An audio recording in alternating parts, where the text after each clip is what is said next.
Account-based marketing, or ABM, is having a moment. It's been around for a while, but ABM is being enthusiastically embraced by a growing number of B2B marketers. Why? Amid a more challenging economic climate, when marketing budgets have been slashed, ABM allows marketers to focus on targets that matter rather than using a shotgun approach.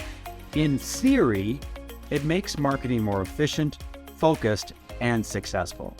In practice, ABM is complex and involves many moving parts. To provide insight into ABM, how it works, how to embrace it, and best practices, I'm happy to be talking with Paul Slack, founder and CEO of Vende Digital, a B2B digital marketing and social media agency. Welcome to Marketing Spark. Hey, Mark, glad to be here. One of the reasons that I'm excited to have you on the podcast is that I have many clients jumping on the ABM bandwagon. They see the benefits and they're looking for something new to attract prospects. So far, if I was being honest, I'd say the results have been mixed. They're seeing good engagement. So far, I'd say the results have been mixed. They're seeing good engagement, but not many conversions.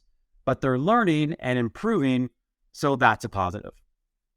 To start our conversation, maybe it's a good idea to step back and ask you to provide a definition about ABM and why has it become so popular with B2B companies who have been using all kinds of other marketing channels and techniques, but have come around to account-based marketing in the last few months?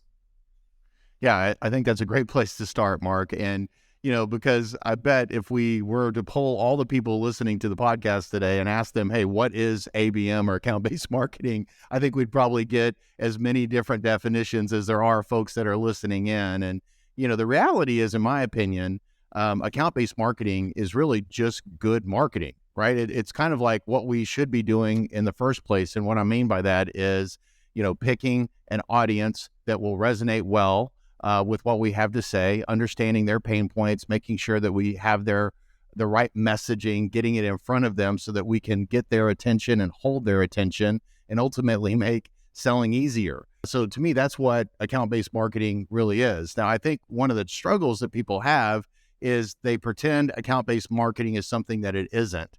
And this is, I think, going to tie into why it's become so popular recently. There's a couple of reasons in my opinion, but let's talk about what it's not. I don't think account-based marketing is running display ads to intent data, which I think is what a lot of people are kind of thinking account-based marketing is. And one of the reasons why it's become so popular is you've got all these MarTech companies out there that have the ability now to tell us, ooh, company XYZ, they're in market. They're looking for something that you do. You really need to get in front of them. Let's run some display ads and give you air cover as a way of getting in front of those buyers that are in market. And certainly intent data is important. It has a place. We can talk about that a little bit later on. But when you've got an entire industry mark that's focused on, hey, ABM is important because we can now get in front of those quote unquote now buyers and get your message out there, that's driving it. And then you touched on it, I think, as you asked the question, and that is we're dealing with different economic times right now. So all of us have limited resources. We have limited budgets. How are we going to get in front of the folks we need to get in front of? How are we going to drive the goals and objectives that we have this year with potentially less budget? Well, it makes sense that we need to cut waste. And so if we can focus on targeted accounts or folks that are in market, get our message out there, the theory would be that we're going to be more effective, more efficient with the limited resources that we have.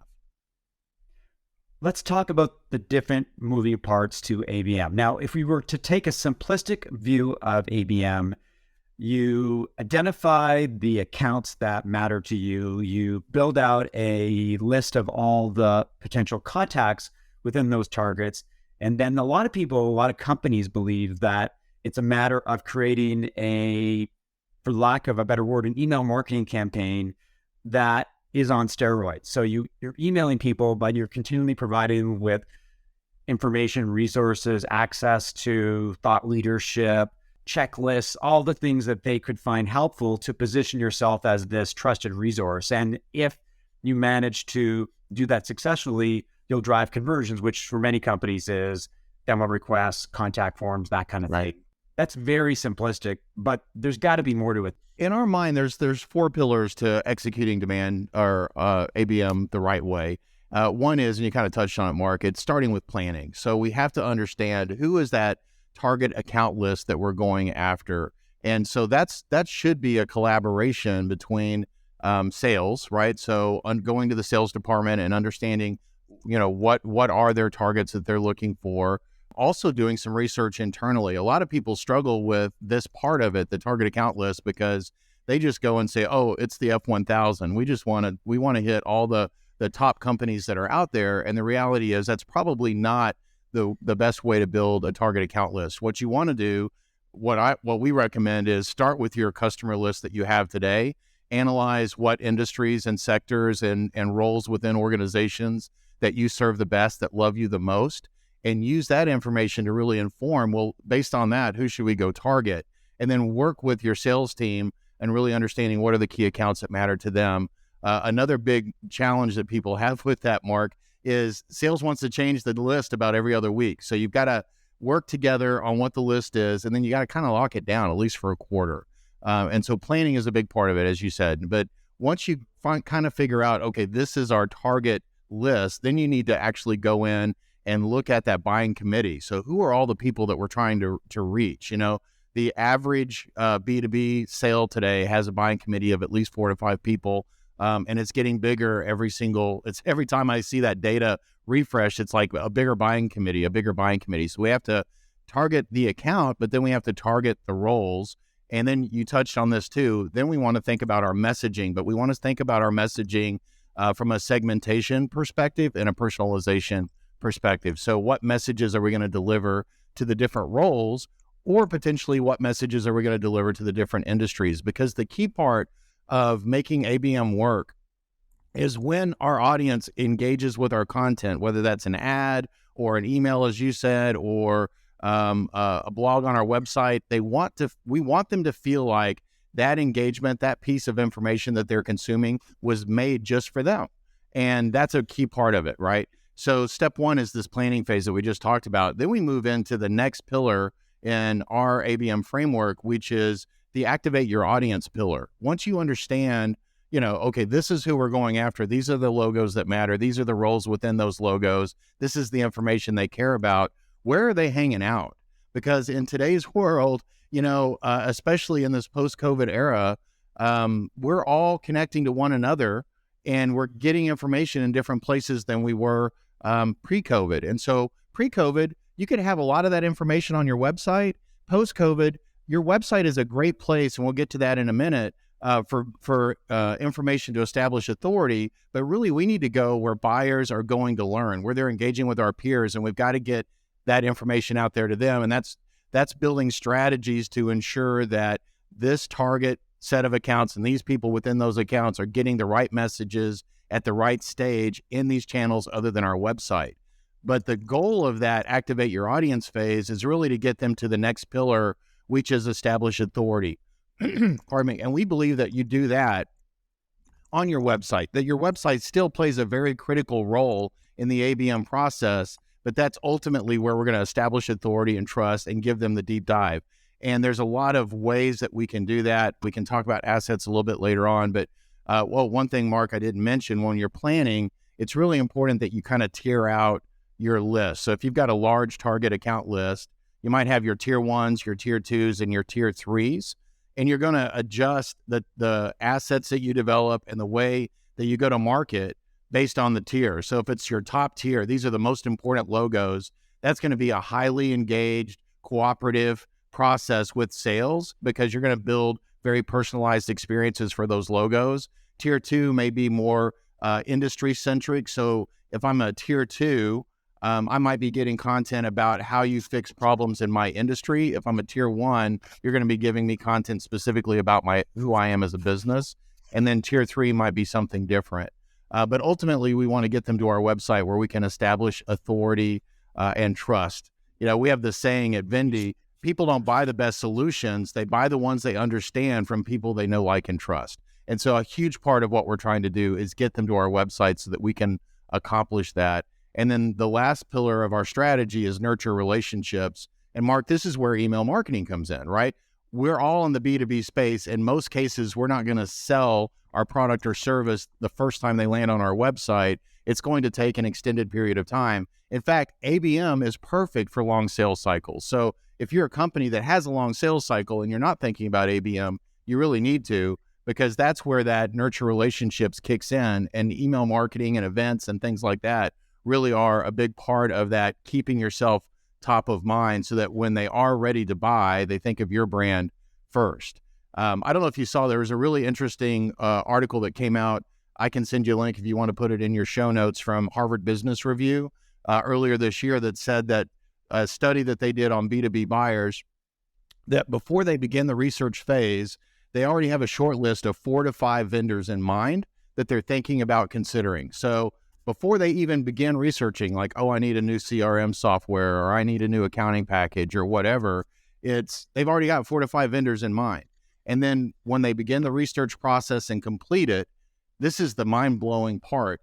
They're going to buy from one of those 4 to 5 companies 90% of the time. So if we're not one of the 4 to 5 on the short list, then we've got a 1 in 10 shot of winning the business. So a huge part of ABM is making sure that we get on that short list. And so that's the process that we walk our clients through. I need to take a step back here, because I think a lot of companies understand the email marketing part of the equation. They likely understand the fact that you need to identify your targets and the people within those target accounts. But what happens between pillar 1 and pillar 4, because there are activities like retargeting, using advertising to drive people to your website. It's all part of a marketing ABM mix. There's Right. assets that need to be developed, a library that needs to be tapped to feed your advertisements, to feed your email marketing. Can you walk me through some of the things that are involved in the actual tactical execution of an ABM campaign? And if you've got a client that you could reference, that would be awesome as well. Yeah. So I'll try to explain it. That's great. We can do a deep dive on kind of activate your audience, and then how does that align and move people into that establish authority phase. And so let's just start with what we're trying to accomplish. So once we understand who our customer is and the tiers and the buying committee, now we need to go and create information that's designed to help them understand the problem that we solve and what we call the plan forward. So here's the problem that you have, and we've figured out how to solve that problem, and we've come up with a plan forward that's going to help you accomplish and overcome that problem.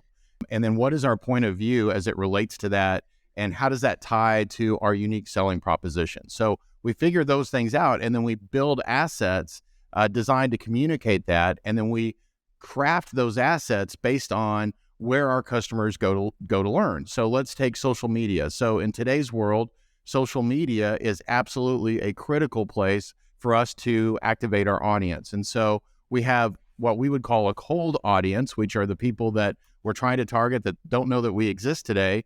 We want to craft content that we're going to share to that cold audience, that's going to make them aware that we exist, that's going to communicate what we want them to know, that's going to tie to our unique selling proposition. And we need to set it up in a way that as people engage with that content, we are capturing, you mentioned retargeting, capturing them into some way to retarget so that we can now show them different messages.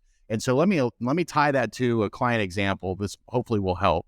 And so we have a customer, they're a big high-tech company. Their average sale is probably $250,000. The sales cycles are pretty long. Primarily, they've traditionally grown through just client, land and expand. So they've got their sales reps that are constantly in their accounts trying to grow more technology acquisition within the logos that they already have. And so about a year and a half ago, they decided that they really wanted to go after some new logos, and they brought us in to help them with that. And we walked them through the process that I just walked you through, Mark. And so how that worked is we crafted these messages and we started presenting them to their target audience in various places, primarily using LinkedIn. And so we were running LinkedIn ads that communicated clearly about how our client could help them overcome a challenge that they were having as it relates to the technology that they provided. And then as those people engaged with that content, we put them in two different retargeting pools, what we call a sub 30 retargeting pool. So these are people that, as soon as they engage with the content for 30 days, they're going to get a pretty strong message about, hey, do you want to talk to a sales rep? And then once that 30-day period is over, they go into another retargeting phase, which is more of a nurture retargeting phase.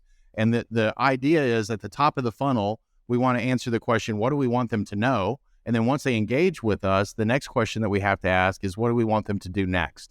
And so the idea is that that message that happens in the middle of the funnel is really getting them to take some action. But in the world of ABM, that's not necessarily raising their hand to become a demo. That may be, hey, come to this event, or go read this white paper, or go to this page on our website where we've got a content hub going on a deep dive related to this particular topic.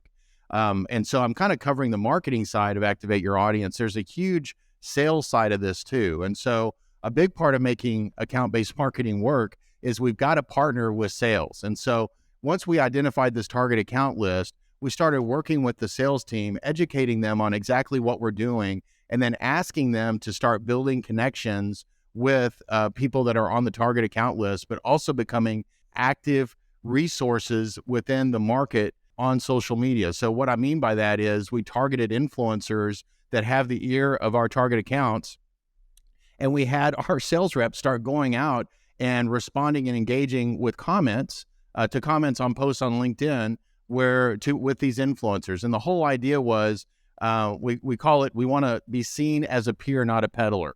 And that's something that we say all the time when we're training sales reps. It's like, hey, yeah, guess what? This is an influencer in your space, and they get a lot of likes and a lot of comments on their posts. We want you to start engaging with them, but this is a sales-free zone. Just go out there and share your thought leadership, your knowledge, and of course, we help them craft those messages.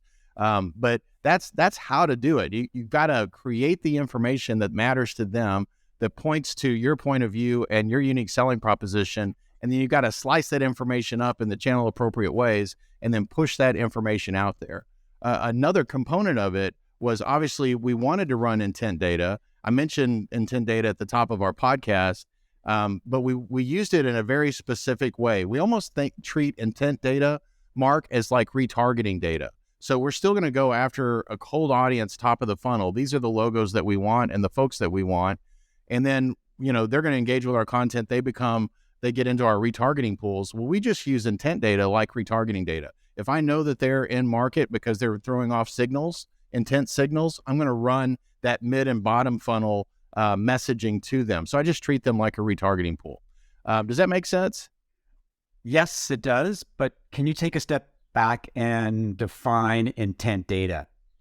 Sure, that's great. So intent data, there's a lot of different ways to get intent data today, mostly from MarTech vendors. And what these MarTech providers, Sixth Sense is one, Bombora is one, InfoUSA is one. I mean, gosh, even LinkedIn is kind of a low-tech, cost-effective way of doing intent data. But the idea is we want to understand who is in market by their behavior that they're doing online.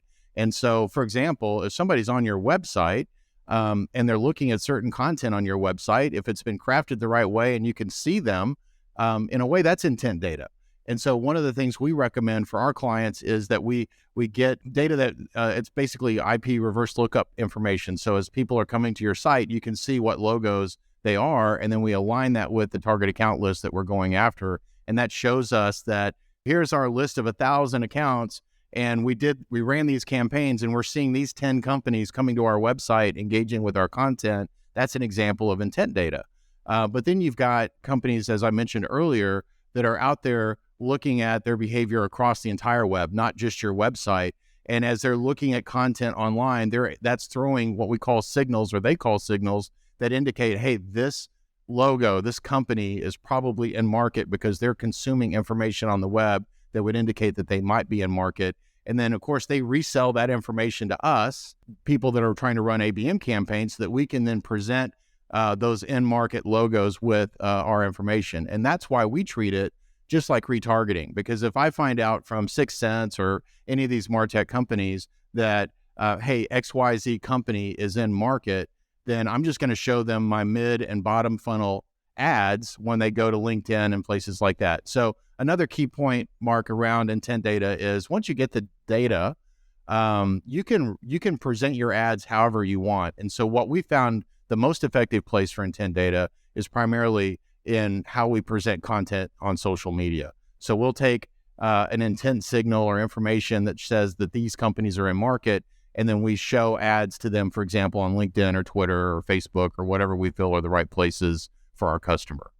And you can target those ads based on IP info. So it may not be the specific person, but maybe that the fact is the company itself is interested. So you just make sure that people within the company see your ads, see your content. Right, exactly right. I'm so glad you brought that up, because even when you build out your target account list and you identify the people that are in your buying committee, you still don't always know exactly who they are.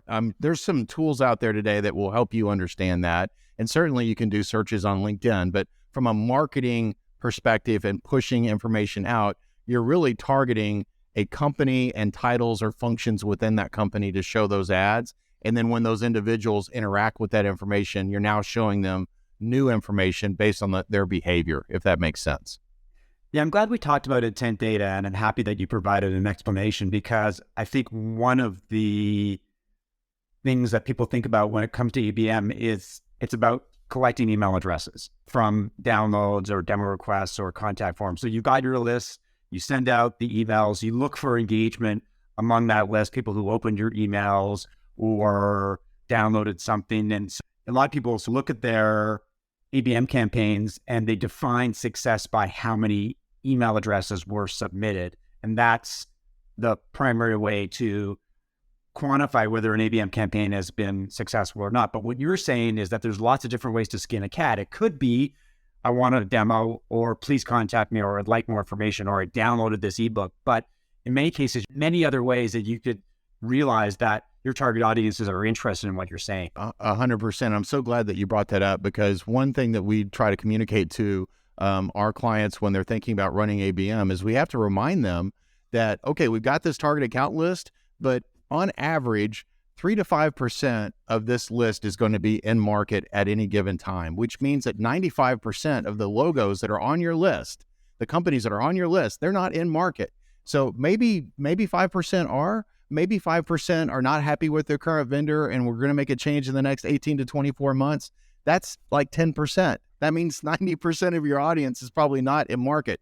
But if we're going to be effective with account-based marketing, we have to have a long-term vision and realize that we want to market to all of our buyers all the time. It goes back to what I mentioned at the top of the podcast, and that is that Harvard Business Review report. We've got to be on the short list. We've got to be one of those 4 to 5 vendors before they go in market. And, you tie into, you were asking me, how do we kind of go from the plan to nurturing relationships? We talked about activating your audience. The next piece is that establish authority. And we want to do that on our website. And a couple of things that are really important there is hyper-personalization is key. And so when they're engaging with us, we want to engage with them in as personalized and segmented a way as possible. And so going back to those tiers that we talked about at the beginning, if I've got a tier 1 target that comes to my website, I probably want to build for them a content hub that's designed for that logo. If I'm going after company XYZ, I'm driving them to a landing page that has their branding, that talks about what the problems that we know that are unique to them, content that's going to help in the sales process. And so we're driving them to very hyper-personalized information. If they're tier 2, then I'm still going to have content hubs, but those content hubs are going to be industry specific. And so I'm not targeting you, the XYZ logo, but I am targeting the industrial sector or dentists or whatever the case may be. And so you're going to get a very hyper personalized experience around your particular industry. But remember, the goal at this pillar is to establish authority. And what we mean by that is we want to communicate to our customer, we are qualified to solve your problem. We absolutely have figured this thing out. And if you've got this problem, we've made it easy for you to get it solved with us. And number 2, that we have empathy. We actually want to solve this problem. We're so motivated to solve this problem for you. We created a personalized landing page just for you. So, I think that's a big part of establishing authority is every time they engage with our brand in a place that we can control it, that it's very personalized, that they feel like that information was designed just for them. We've talked a lot, or you've talked a lot about best practices when it comes to ABM and some of the things that companies should focus on, and as important, the 4 pillars that matter when it comes to the ABM journey. Why don't we switch gears a little bit and talk about the mistakes that B2B companies encounter when they're embracing ABM? A lot of companies are obviously very enthusiastic at this stage of the game. They see ABM as maybe not a game changer, but certainly a way to drive leads in a new and different way. But what are the biggest mistakes that companies make when they throw themselves into ABM?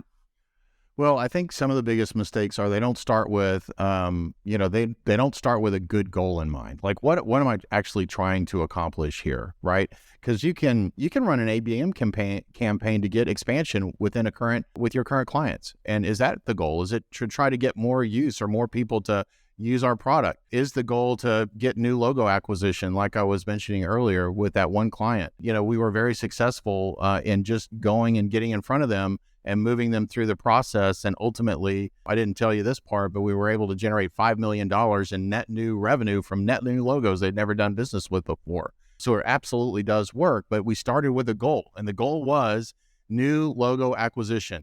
These are our current clients. The sales reps are going to handle them. These are clients we've never done business with before. We want to go after them. Okay. And so having a good goal and understanding that is really important. Also, having a good definition of what account-based marketing is. For example, Mark, at the top of this call, I said it's not running display ads to folks that are in market. And you said it's not just email marketing. Some people think it is those two things, right? And so I am running ABM. I'm working with this MarTech vendor, and I'm running display ads to people that are in market. Well, that's not really fully ABM. Or I am running ABM because I'm sending out cold emails to people that I'm trying to open up conversations with. And so having a good definition of those things. And then the next one is obviously marketing and sales alignment. Literally people think they're running ABM and they never talk to sales. Sales has no idea what ABM is or why they're doing what they're doing or how they can partner with sales. And so, one thing that I recommend when companies are thinking about trying ABM and they've got a limited budget, and we know a lot of people do this year, is start with one SDR, or one salesperson. Go find somebody that's interested in partnering with marketing. Go find an asset that's doing really, really well on your website. Maybe it's an article or a white paper. Go pick a target account list. Try to personalize that article for that sales rep or for that particular set of customers, and go run a pilot and really figure out what are all the things that you need to understand and what are all the wrinkles that need to get ironed out before you try to do something across the entire company. Because that kind of ties to the last issue I see, Mark, and that is, hey, we're going to do ABM. Okay, great. And then they go buy some marketing tech. They spend a lot of money, and then it's a failure because they either don't generate the right leads, or the sales team says the leads are bad, or they weren't the right leads.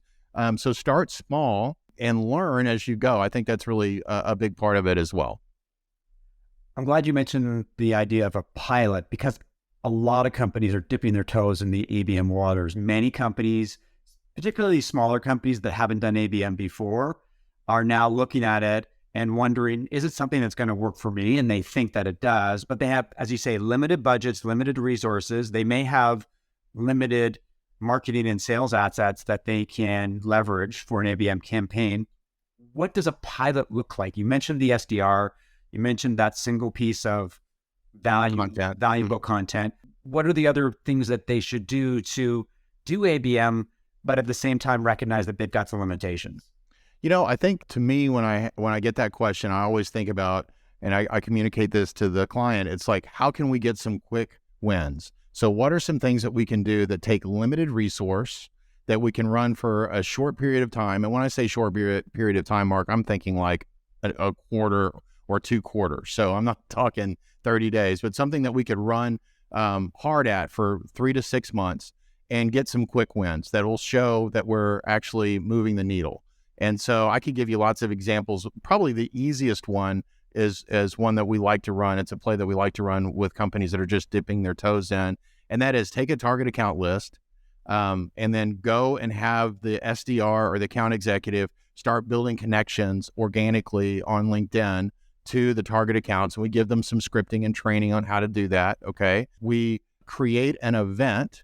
So let's do a webinar or some kind of a webinar or webcast focused on a problem that this target account list will care about. Make it a no sales zone, and let's try to drive these logos to this event. And then we set up a LinkedIn event page on LinkedIn. And this is a really critical part, Mark, because when you set up a LinkedIn event, you can run ads to that. So I can take that target account list and I can run ads to that event. But I can also have the SDR go to that event, and they can invite their first connections to attend that event. And so if I've started by having that SDR go and build connections with the target account list, and now it's 60 days in, and I say, hey, by the way, we're going to do this event on this issue. Please go invite all those first connections to this event.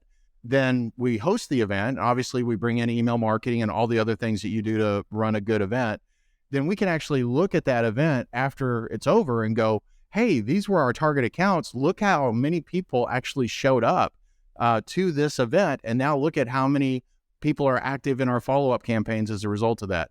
So there's an example of, hey, we want to prove that LinkedIn works. That's a play that's really low cost. It's mainly sweat equity, for lack of a better term, and a few dollars in ads. And you can actually see in 3 to 6 months whether or not ABM is going to really have an impact on your business. And you're going to create some behaviors and an internal champion, because that account executive or that SDR is going to go, holy cow, I actually went and followed some people or made some connections and they showed up to my event. This is really working. And that's what you need to happen internally for more people to get buy-in. Thank you for providing that answer, because I think a lot of companies are looking at ABM and wondering, how do I start? How do I get some intel that will guide me in terms of whether it's working and whether it has potential? Switching gears a little bit, but going back to a point that you made, that of all the companies in market, only 2 to 3% of them are actually ready to buy right now. And I think a lot of marketers are struggling with the reality that we are in a tougher economic climate and that leads are tougher to get. There's softer demand. This compares to 2020, 2021, when sales were robust and all kinds of marketing worked a lot easier. And I think one of the things that marketers are challenged by is they have their CEOs looking at them, or the head of sales looking at them and going, you need to get us leads and you need to make them happen right now. And a lot of marketers are going, I'm trying as hard as I can. I mean, I'm doing all kinds of different things, including ABM, but it's just not happening. And I think it talks to the economic landscape, is that you can lead a horse to water, but you can't make him drink. Exactly. Maybe you can provide some context in terms of what you're seeing in your own business and some of the clients that you're working with. Yeah, that's a great point. And, I've been doing digital marketing for 23 years, Mark. I know it's hard for me to believe that, but as a result, I've seen a few of these economic downturns over the years. And just like you said, we can't lead a horse to water, or we can lead a horse to water. We can't make them drink. And this is where you've got to have really good relationships with your leadership, because at the end of the day, we can't control when somebody's going to spend money with us, right? All we can control is that when they are ready to spend money with us, they think of us first. And so one thing that we're advising our clients, I mean, we're certainly seeing this in our business right now. Last year, like you said, Mark, people were beating down our doors wanting to get us to do digital marketing for them. And the interest is not there as much because, quite frankly, the budgets have dried up. I'm going to try to do this in-house versus hire an agency because I just don't have the money to hire an agency. Well, the reality is, if you're in B2B, whether you're a digital marketing agency like mine or you're a software company, you're still going to be struggling with the fact that all of our budgets are getting pulled back and they're looking for different ways to deal with the issues, or they're deprioritizing issues until they've got budget to deal with it. And so all we can do is make sure that we're doing a great job of getting on that short list so that when those budgets do loosen up, they start talking to us. And I really want to make this point, Mark, do not double down on trying to get people to buy something now when they can't, because so your boss is going to say, give me leads now. And you're like, okay. And I'm going to start running campaigns to get email addresses, and I'm going to send out more cold emails. I'm going to do all these things. And all you're going to do is really create a bad taste in the mouth of your prospect if you're forcing them through a funnel that they don't want to go through. And the reality is there is no marketing funnel anymore. It's about buyer enablement. And if you try to force somebody through your funnel, you're going to leave them with a bad taste in your mouth. I would encourage you not to do that. Let's lead with value. Let's help them in this journey. Let's give them information that's going to help them. And then when they're ready to move forward, they're going to go, you know what? I'm going to call Mark. Mark's been great. He's got this great podcast. He's been helping me with really good insights on LinkedIn. When I need help and I've got the money, I'm calling Mark. Great answer. That lends itself to one of the things that I'm struggling with right now is that a lot of companies are focused on tactical execution because there's, in theory, a correlation between tactical execution and lead gen. If I do X, Y will happen. And that's why a lot of companies are leaning into that recipe for success. But I think one of the things that they're ignoring is the value of brand building and establishing yourself as a thoughtful, trusted, go-to resource. It's a slow burn activity. It's not going to generate instant results. And I think it's why a lot of companies shy away from brand building, especially when budgets are tight. It's almost like cutting off your nose to spite your face when you pull back from brand building or you don't do it at all. And I think that's one of the biggest mistakes that a lot of companies are making right now. 100%. You know, Donald Miller, I love this quote from him from Building a Story Brand, his book, and it is, marketing is an exercise in memorization. What we're trying to do is get them to file away in their brain, this is the problem that we can solve. Because when at some point they're going to go, I need to solve this problem. And they're going to go back to that file and go, oh, that's Mark, or that's Paul, or that's somebody that's listening to this podcast. And I want to paint the counter picture to what you just said for all those that think they're just going to have to double down on lead generation right now. Remember that Harvard Business Review article that we talked about. If you're not on that short list, they're going to buy from somebody on that short list 90% of the time. You've got a 1 in 10 chance of selling to somebody that's in market. And so if you put all of your resources in there, you're going to be fighting with everybody else that's also going after that same person. And that is a bloody red ocean and a race to the bottom in price. They're not going to buy on value. What's great about running demand gen and ABM together is that when they do raise their hand, you've got a much higher probability of winning the business. Often you're on the short list. There may not even be other vendors on the short list, and you're going to command a higher price because they already see the value in what you can bring to the table because they've been consuming your information for an extended period of time. Well, for anyone who was exploring ABM or interested in embracing it, I think we covered a lot of ground. I think we've looked at the fundamentals, explored the best practices, and as important, things that you shouldn't do when it comes to ABM. Where can people learn more about Vende and you? You know, first of all, find me on LinkedIn. I'm pretty active on LinkedIn. In fact, that's how Mark and I got together. I cannot emphasize enough, just be active on LinkedIn. It's a great place, and you're going to meet great people like Mark. So it's just Paul Slack on LinkedIn. You can visit our website, vendedigital.com, learn more about our services there. Also, we've got a webinar coming up in May that's going to be focused on account-based marketing. Hit me up on LinkedIn, and I can tell you more about that. Well, thanks, Paul, for great insight. And thanks to everyone for listening to another episode of Marketing Spark. If you enjoyed the conversation, rate it and subscribe via Apple Podcasts, Spotify, or your favorite podcast app, and share via social media. To learn more about how I help B2B SaaS companies as a fractional CMO, strategic advisor, and positioning and messaging developer, email mark@markevans.ca or connect with me on LinkedIn. I'll talk to you soon.